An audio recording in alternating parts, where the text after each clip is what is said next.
Every time you turn on the news, open your social media, or go to the grocery store, it seems like it costs more and more just to simply exist.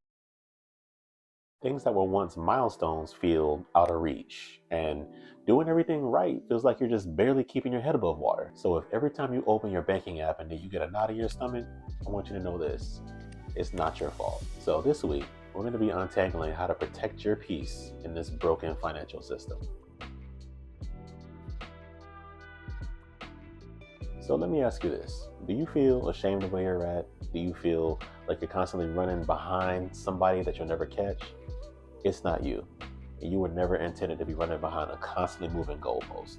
So let's talk about the milestone mismatch that we find ourselves in right now. A lot of us are trying to hit simple goals like buying a house, maybe having some kids, things like that. But those goals were really established back in a time where those things were possible with just one income. Now, you need about four to do one of those things. So when we don't hit these milestones when we think that we should, we start blaming ourselves. If only I had to save more money during this time. If only I would have bought less of this, if I'd have done more of that. The list goes on and on.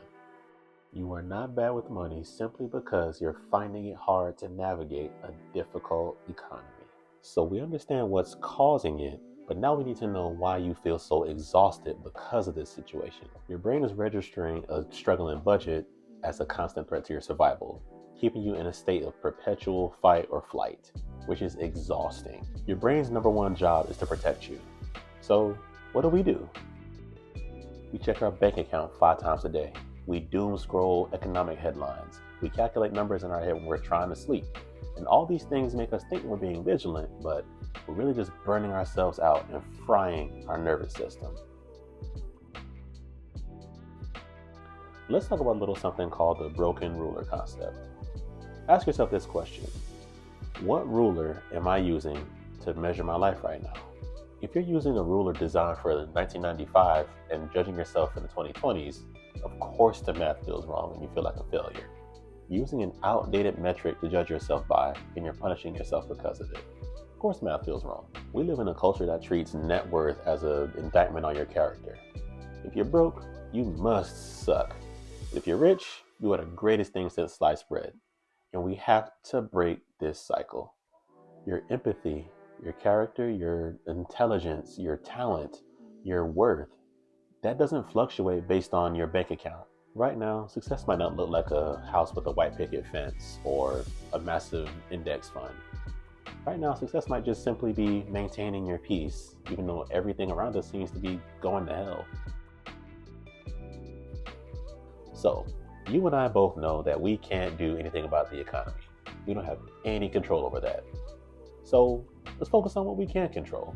Draw a line down the middle of a piece of paper and divide your financial habits into 2 columns. The first column is necessary actions, or things that you need to do to keep your life running, like paying bills on time, reviewing your budget, and putting away whatever you have left in savings. Now the second column is for your dread triggers, or habits that serve absolutely no purpose whatsoever.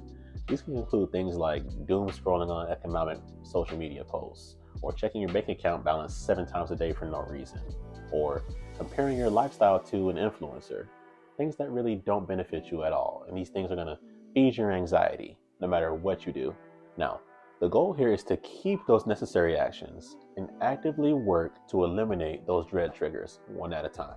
The second tool is the 24-hour containment rule. Whenever you come up against a financial surprise, make a rule that you will not make any panic purchases or major decisions for 24 hours. Don't do it!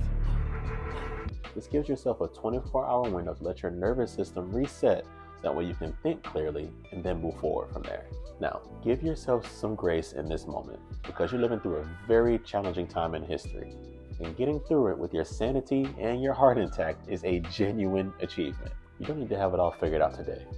You just need enough peace to ride this thing out to the other side. If this video gave you some breathing room, hit the subscribe button and join our community. And I'd love to hear your thoughts below in the comments. What dread trigger are you going to work on this week? Let's talk about it below. Until then, see you next week.